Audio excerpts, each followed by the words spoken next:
Hi everyone! We're here with another tutorial. This time showing you how to transfer an edible image onto gelatin using our wafer paper. In this demonstration, we used a little bit of milk Jello to top off our flavored Jello so that the surface we are transferring the image onto is white.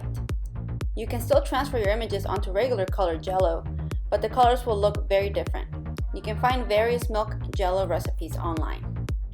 Since you are transferring the image, instead of just placing it on top, the image has to be reflected. If it's not, your image will transfer on backwards. Reflecting your image before printing is especially important if you are printing text. Once you have printed your reflected image, the next step will be to cut your wafer paper to size. It doesn't have to be perfect, but cutting helps make the transfer process easier.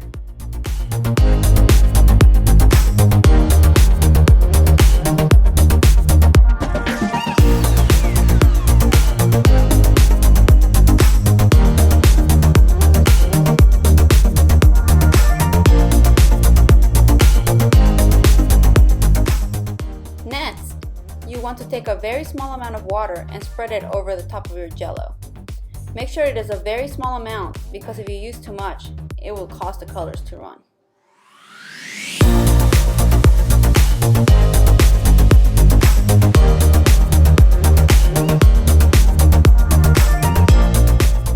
Lastly, you want to carefully align your image onto your Jello and place it on top, pressing lightly. You only have to leave the image for a few seconds. Then carefully peel back the wafer paper and your image should have successfully transferred onto your Jello.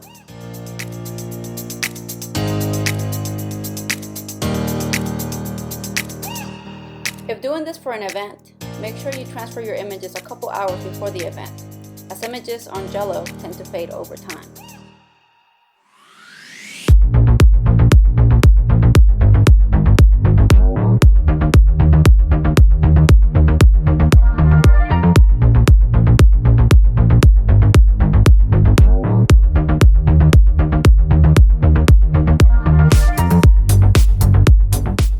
As always, thank you so much for watching and have fun decorating.